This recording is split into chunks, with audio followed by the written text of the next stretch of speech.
지난주에는 우리가 침례의 규례에 대해서 같이 공부했습니다. 이번 시간에는 하나님께서 신약교회에 주신 두 가지 규례 가운데 주의 만찬에 대해서 살펴보고자 합니다. 성경에 나오는 신약교회의 규례는 하나님께서 친히 명령으로 주셔야만 교회가 지킬 규례가 됩니다. 또한 하나님께서 이 세상 끝날까지 지키라고 말씀하셔야만 신약교회가 대대로 지킬 수 있는 규례가 됩니다. 두 가지 규례 가운데 하나가 침례의식이고 또 하나가 이번 시간에 다룰 주의 만찬입니다. 주의 만찬은 주께서 명하신 것입니다. 고린도전서 11장 23절에서 25절 말씀을 보니까 내가 너희에게도 전해준 것은 내가 주께 받은 것이니 곧 주 예수님께서 배반당하신 바로 그 밤에 빵을 집으사 감사를 드리신 뒤에 그것을 떼시고 이르시되 받아서 먹으라. 이것은 너희를 위하여 찢긴 내 몸이니 나를 기억하여 이것을 행하라 하시고 저녁 식사 뒤에 또 그와 같은 방식으로 잔을 집으시고 이르시되 이 잔은 내 피로 세우는 새 상속 언약이니 너희가 그것을 마실 때마다 나를 기억하여 이것을 행하라 하셨느니라. 곧 이 말씀에 근거해서 우리가 주의 만찬을 갖습니다. 23절에 나온 말씀처럼 내가 주께 받은 것이니 주께 받은 것입니다. 하나님께서 명령으로 주신 것이기 때문에 우리는 주의 만찬을 행합니다. 이것을 행하라 명령으로 주셨기 때문에 행하는 것입니다. 이것은 교회가 정한 것이 아닙니다. 몇몇 소수의 사람들이 의논해서 결정한 것이 아닙니다. 사도나 대언자들이나 교회의 공회의나 종교회의에서 의결된 사항이 아니라 예수님께서 친히 명령으로 주셨다는 것입니다. 언제까지 주의 만찬을 지킵니까? 고린도전서 11장 26절 말씀을 보면 이는 너희가 이 빵을 먹고 이 잔을 마실 때마다 주의 죽으심을 그분께서 오실 때까지 보이기 때문이니라. 그분께서 오실 때까지, 우리 주 예수님께서 이 세상에 다시 오실 때까지. 언제 다시 오시느냐? 하나님의 교회, 예수 그리스도의 몸인 교회가 완성이 되어서 이제 교회가 공중으로 휴거됩니다. 주님께서 다시 오셔서 자기 신부를 데려가십니다. 그때가 교회 시대의 끝입니다. 교회 시대 끝날 때까지, 이 세상 끝날 때까지, 우리 주님 다시 오시는 그날까지 신약 교회가 지켜야 하는 규례가 주의 만찬입니다. 이 주의 만찬은 단순한 의식이 아니라 상당히 중요한 의미를 담고 있습니다. 첫 번째는 주의 만찬에서 나누는 빵과 잔을 통해서 우리 주님의 죽으심을 나타내 보이는 의식입니다.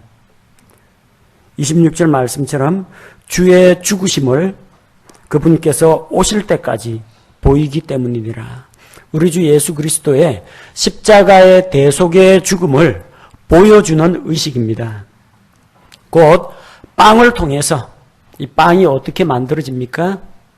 일단 밀이 있어야 됩니다. 밀이라는 곡식이 필요한데 이 밀이라는 곡식이 껍질이 벗겨져야 됩니다. 옷을 벗어야 됩니다. 그 다음에 이 밀알이 그대로 있으면은 빵이 안 되죠. 이것을 갈아야 됩니다. 맷돌이든 절구든 넣고 빻아야 됩니다. 밀이 으스러지도록, 가루가 나도록 빻아야 됩니다. 가루가 된 그 순결한 가루에 물을 조금 넣고 반죽을 해서 구워냅니다. 우리 주 예수님께서 사람들을 위하여 대신 속죄하기 위해서 하늘의 영광의 옷을 버리시고 이 땅에 낮고 천한 사람의 몸을 입으셨습니다. 사람들의 죄를 대신하기 위해서 매맞고 조롱당하고 침뱉음을 당하고 또 창과 못에 온몸이 찔리면서 자기 몸을 찢어주셨습니다. 그래서 그 예수 그리스도의 고난을 기념하는 그 고난의 빵을 우리가 떼어서 예수 그리스도의 몸을 각 성도들에게, 지체들에게 분배합니다. 우리 위에 자기 몸을 찢어서 나눠주신 우리 주님께 감사를 드리며 주님을 기억하는 의식입니다. 또한 함께 나누는 포도즙 잔을 통해서 포도의 순수한 즙을 함께 나눔으로써 우리가 우리 위해서 십자가에서 피 흘려 죽으신 예수 그리스도의 보배로운 피를 기억합니다. 예수님이 십자가에서 단순히 죽으셨다, 그 의미가 아니라 우리 죄를 대신해서 피 흘려 죽으셨다는 것이 중요합니다. 히브리서 말씀과 같이 피 흘림이 없으면 죄의 사면이 없다고 했습니다. 피는 육체의 생명이라고 했습니다. 따라서 피가 혼을 위해서 속죄한다고 했습니다. 그래서 예수님은 교수형에 처해져 가지고 목이 쫄려 가지고 죽으면 안 됩니다. 예수님께서 독약을 먹고 사약을 받고 죽어도 안 됩니다. 예수님께서 물에 빠져 죽어도 안 됩니다. 어떠한 죽음으로 죽어야 하느냐? 죄의 문제를 대신 해결하기 위해서는 반드시 온몸에 있는 피를 쏟으면서 죽어야 합니다.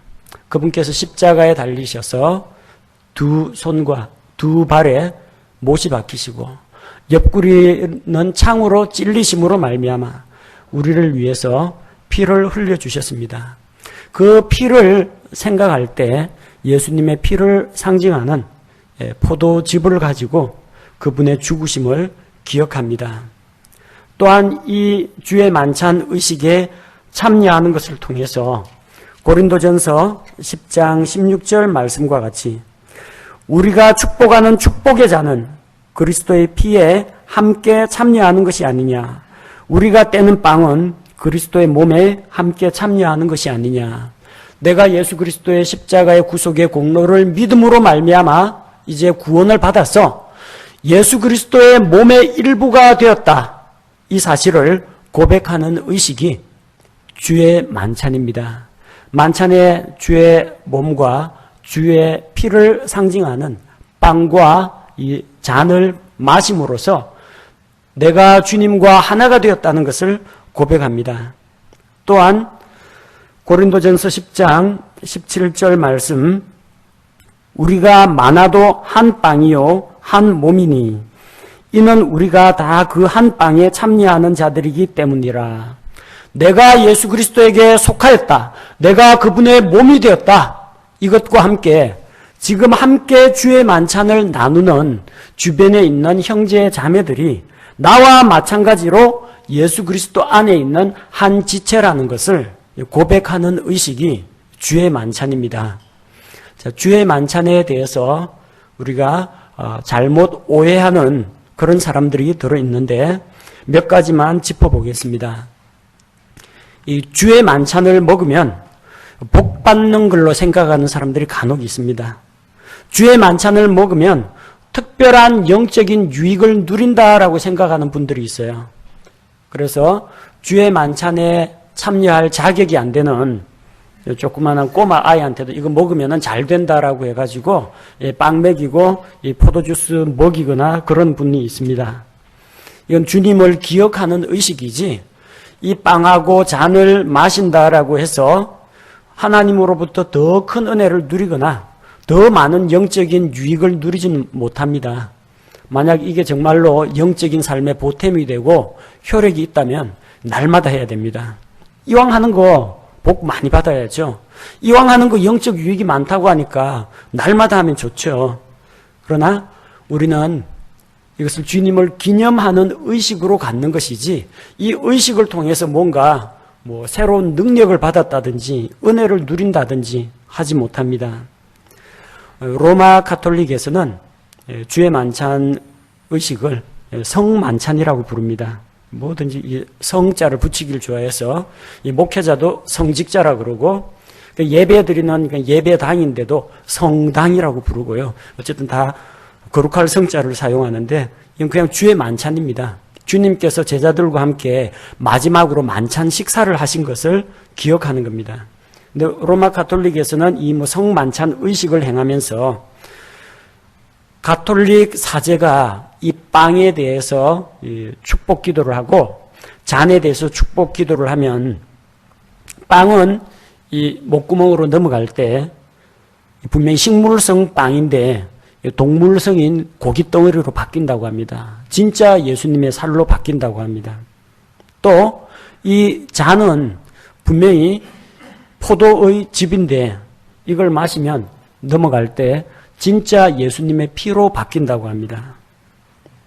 자, 로마 가톨릭에서 주장하는 것은 이 사제의 권위를 내세우기 위해서 사제의 기도가 빵을 예수님의 살로 그리고 이 포도의 즙을 예수님의 피로 바꾸는 능력이 가톨릭 사제에게 있다고 가르칩니다.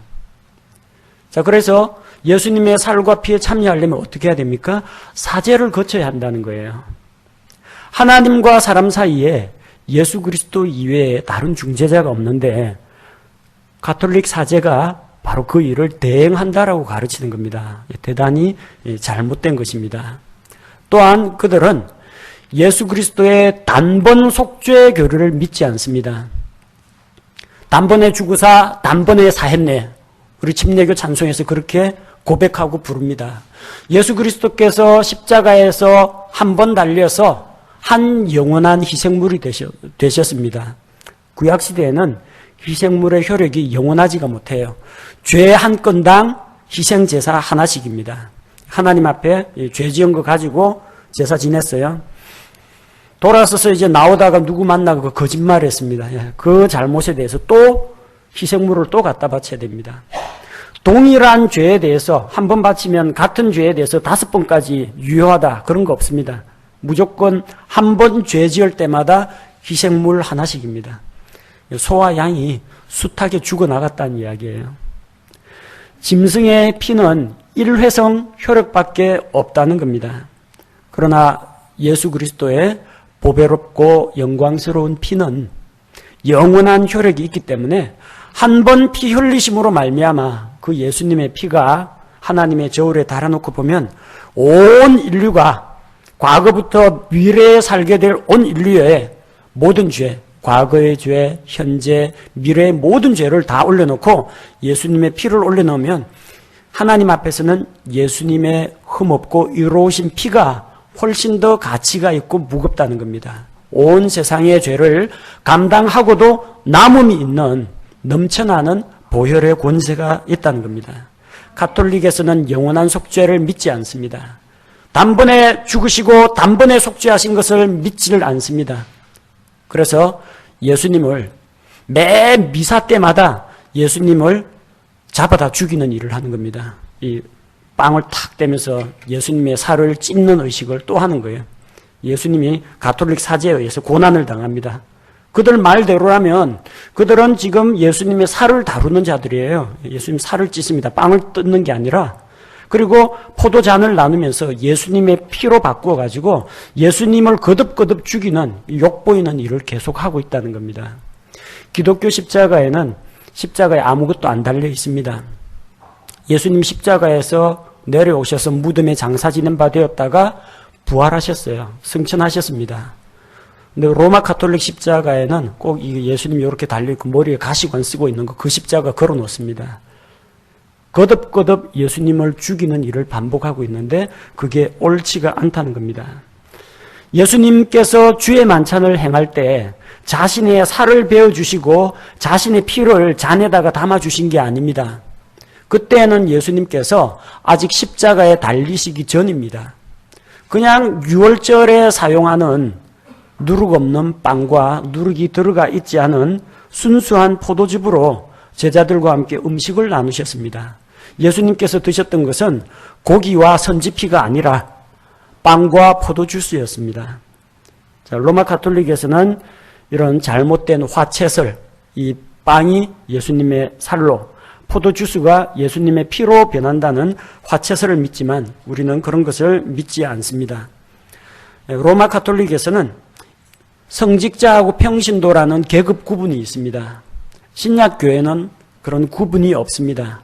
앞에 나와 있는 이 목회자는 목사 형제입니다.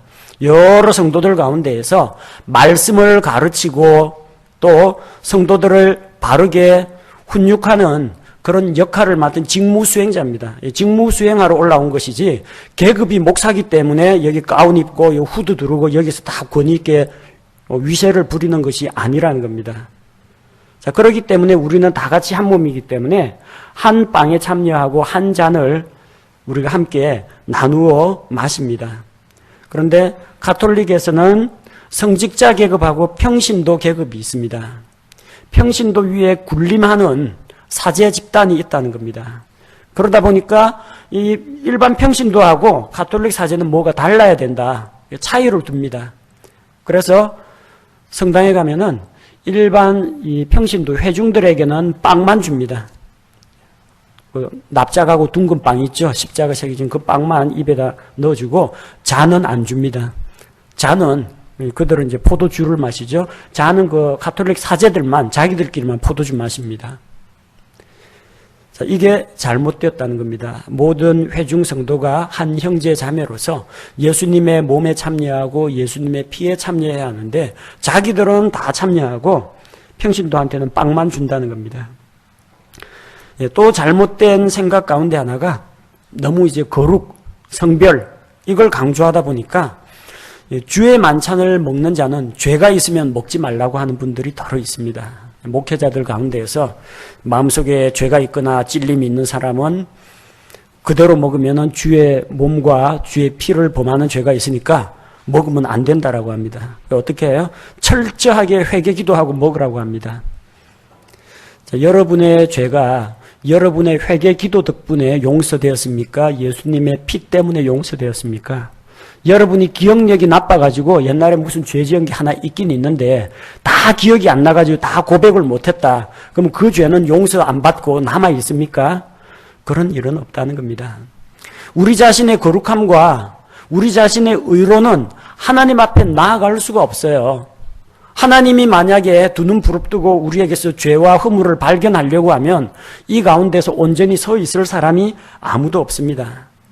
자신을 정결하게 하려고 하는 그런 태도는 좋은 것인데 문제는 우리가 아무리 자신을 깨끗하게 하고 머릿속으로 기억해가지고 내 있는 죄를 다 고백한다 하더라도 모든 죄를 다 기억하고 다 자백할 수는 없다는 겁니다. 그러니까 대부분의 교단교회 다니는 분들 회개 기도 안 하면 용서 못 받을 게 두려워갖고 뭐라고 기도합니까? 알고 지은 죄, 모르고 지은 죄, 기억 안 나는 죄까지 다 용서해달라고 그렇게 하죠. 기억력이 나쁘니까. 그러지 않아도 예수 그리스도께서 십자가에서 단번 속죄를 이루실 때 우리의 과거, 현재, 미래의 모든 죄를 다 담당해 주셨어요. 다만 우리가 그걸 믿고 고백하고 내 잘못에 대해서 하나님 앞에 자백하고 하나님하고의 관계를 회복시키는 것이지 내가 자백 안 하고 남은 죄가 있다고 해서 그 죄 때문에 지옥에 떨어지는 일은 없다는 겁니다.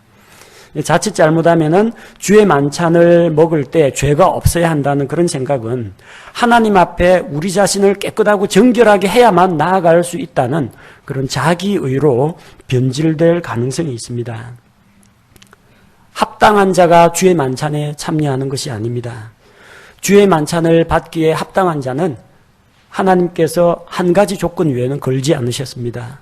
예수 그리스도를 구세주로 믿고 받아들여서 하나님의 자녀가 되었느냐. 그 자격 요건만 있으면은 주의 만찬에 참여할 수가 있습니다.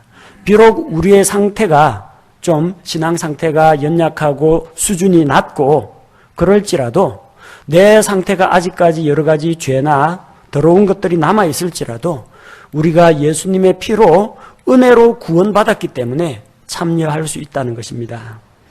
그래서 이거 죄 자백 안 하고 그냥 먹으면은 몸에서 탈이 날 걸 생각해가 열심히 회개기도 하는 그런 자세로 차라리 내 죄를 대신해서 주님 살을 찢으시고 피 흘려주신 것을 감사합니다. 그런 감사 기도를 드리는 것이 100배 낫습니다.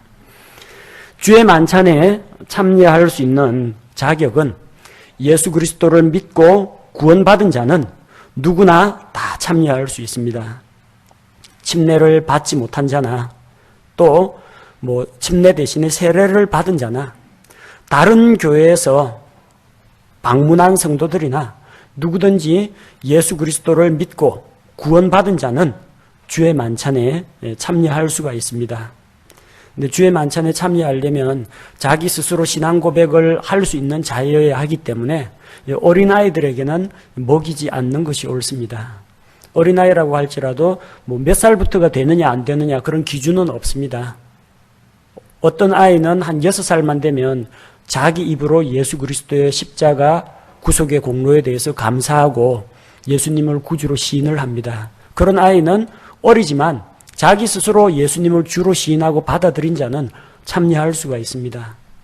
그런데 한 10살 정도 되었는데 아직까지 복음에 대해서 잘 이해하지도 못하고 또 예수 그리스도를 구세주로 영접한 그런 경험이 없다면 나이 가지고 따지는 게 아닙니다. 그런 사람은 아직은 만찬에 참여할 수가 없습니다. 주의 만찬을 갖는 방법은 성경에서 이렇게 기록되어 있습니다. 누룩이 들어가 있지 않은 빵과 누룩을 넣지 않은 포도의 즙을 사용하라고 했습니다. 성경에서 누룩은 부패하게 만듭니다. 변질시킵니다. 예수님은 한 알의 밀알로 땅에 떨어져 죽으셨습니다. 또한 예수님께서는 우리를 위해서 순수한 가루가 되셨습니다. 그런데 거기에다가 부패하게 하고 쉰냄새가 나게 하고 변질시키고 또 반죽 속에 널리 퍼져나가는 그런 속성을 가진 누룩을 넣는 것은 옳지 않습니다. 성경은 누룩에 대해서 죄를 상징하는 것으로 나타내고 있습니다. 고린도전서 5장 8절 말씀에 보면은 우리가 주의 만찬을 가질 때에 그러므로 우리가 그 명절을 지키되 묵은 누룩으로도 말고 악의와 사악함의 누룩으로도 말며 오직 순수함과 진실함의 누룩 없는 빵으로 하자고 했습니다. 그래서 누룩을 넣지 않은 빵을 사용하는 것이 옳습니다. 마찬가지로 부패하게 하는 누룩이 들어가 있지 않은 순수한 포도즙을 사용합니다. 빵은 밀가루를 반죽해서 어떤 누룩이나 설탕이나 이런 걸 전혀 넣지 않고 그냥 불에 구운 빵을 사용합니다. 그래서 우리 함께 먹었던 빵이 그 빵입니다. 밀가루 순수한 가루에 물을 조금 넣고 바짝 구워가지고 부풀리지 않고 딱딱하고 깨어지는 그런 빵이 있죠. 그런 빵을 주의 만찬에 사용합니다. 포도즙 역시 마찬가지입니다. 발효시키지 않은 포도즙을 써야 합니다. 많은 교회에서 많은 교단 교회에서 보면은 이 포도주를 담급니다. 근데 자기들은 포도주가 아니라고 해요. 소주 안 넣으니까 포도만 넣고 소주는 안 넣었대요. 그럼 뭐 넣었습니까? 하니까 설탕 넣었대요. 그게 포도주 만드는 겁니다. 이 포도 껍질 속에 포도 껍질에 이미 포도를 발효시키는 그 균들이 있습니다. 근데 이걸 그냥 포도만 놔두면요, 포도주 안 만들어집니다. 그냥 놔두면 포도 넣고 병에 넣고 해가지고 화덕 가까이 따뜻한 곳에 두면요, 포도 식초가 만들어집니다. 포도주는 안 됩니다. 포도주 만들려면 이 균들이 먹고 살 수 있는 양분이 있어야 되는데 당분을 공급해야 됩니다. 그래서 설탕 넣는 거예요. 소주 안 부었다고 하는데 설탕 넣었다는 건 이미 안에 있는 포도 껍질에 있는 균을 통해 가지고 이 포도를 발효시켜 가지고 술 담그는 겁니다. 그런 포도주는 교회에서 쓰면 안 됩니다. 우리들은 누룩 없는 빵과 누룩 없는 포도즙을 사용하신 예수님의 방법을 따라갑니다. 한 빵과 한 잔의 의미는 예수 그리스도께서 유일한 구원자라는 뜻입니다. 그렇게 아시면 됩니다. 반드시 큰 빵 하나를 만들어 가지고 떼어 먹거나 그러지 않아도 됩니다. 유대인들이 그 당시에 사용했던 그 빵은 이제 마짜라는 빵인데, 이 피자처럼 이렇게 큰 그 화덕에다가 부삽 같은 거에다 밀가루 반죽 얹고 화덕에 딱 넣어가지고 고온에서 구워가지고 큰 빵입니다. 그래서 이거 딱딱 떼어갖고 예수님의 몸을 분배하는 그런 의식으로 딱딱 떼어가지고 그 즉석에서 나누어 먹었습니다. 뭐 그렇게 하셔도 됩니다. 근데 이 교회 그 성도들 숫자가 많다 보니까 일일이 다 뜯기가 곤란하거든요. 그래서 미리 한 사람이 먹기 좋은 크기로 다 부러뜨려 가지고 잘게 부수어 가지고 나누어 드립니다. 뭐 큰 빵에서 떼어 드시거나 아니면 이미 떼어 놓은 조각을 드시거나 그건 상관이 없습니다. 또 일부에서는 한 빵과 한 잔이라고 하니까 잔이 한 개만 있어야 된다고 꼭 주장하시는 분이 있습니다. 한 잔이니까 이 대형 글라스 해봤자 얼마 안 되잖아요. 어떻게 합니까? 이 커다란 세숫대야 같은 거기에다가 포도주스를 가득 담아가지고 잔을 돌립니다. 한 잔에서 마셔야 된다. 그래야 한 모금 마시고 다음 사람한테 넘기고 다음 사람은 그 먹은 거 닦아가지고 자기가 또 한 모금 마시고 하는데 반드시 그럴 필요가 없습니다. 그 한 잔이라는 것은 우리를 위해서 피를 흘려주신 분은 예수 그리스도 한 분 구세주밖에 없다. 그걸 의미하는 거지 잔을 한 개만 갖다 놓으라는 의미가 아닙니다. 예수님 당시에도 예수님은 자기 잔 사용했고 제자들은 자기 잔 사용했지, 예수님이 뭐 거대한 사발 갖다 놓고 이거 한 모금 마시고 일심동체주 뭐 그 마시는 것처럼 한 모금 마시고 잔 돌리기 의식을 행한 적은 없다는 겁니다. 한 빵과 한 잔은 빵이 한 조각만 있어야 된다, 잔이 한 개만 있어야 된다는 게 아니라 예수 그리스도가 한 몸이시고 우리를 위해 피 흘리시는 분이 한 분 예수 그리스도 이외에 없다라는 그런 의미입니다. 그래서 여러분한테 나누어 드릴 때는 빵을 1인분씩 똑똑 부러뜨려 가지고 나눠 드리고, 잔도 혼자서 홀짝 마시기에 좋기에 작은 잔에다가 나누어서 담아 드리는 겁니다. 자, 그리고 빵을 분배하고 나누어 먹은 후에 포도즙을 나누어 마셨다라는 성경 기록을 따라서 빵 나눠주고 그 다음에 빵을 다 먹은 다음에 다시 잔을 나누는 그런 의식을 행합니다. 편리하게 하겠다고 빵하고 잔하고 다 주거나 아니면은 빵을 포도주스에 적셔가지고 주면 곤란하다는 겁니다. 이왕 하는 거 예수님께서 하라고 명령하신 대로 하는 것이 옳습니다. 그리고 우리가 이 주의 만찬에 참여할 때는 무엇보다도 예수 그리스도의 십자가의 고난에 대해서 다시 한번 묵상하고 감사하는 시간을 가져야 합니다. 나를 위해서 그분께서 몸을 찢으시고 나를 위해서 피를 흘려주셨다. 따라서 예수님의 살과 피에 내가 참여한 자가 되었다. 내가 그분의 몸에 연합했다라는 사실을 믿음으로 고백하고 참여하는 것이 필요합니다. 또한 이 주의 만찬 의식은 성경에 보니까 교회에서 하라고 되어 있지 자기 집에서 개인적으로 하라고 되어 있지 않습니다.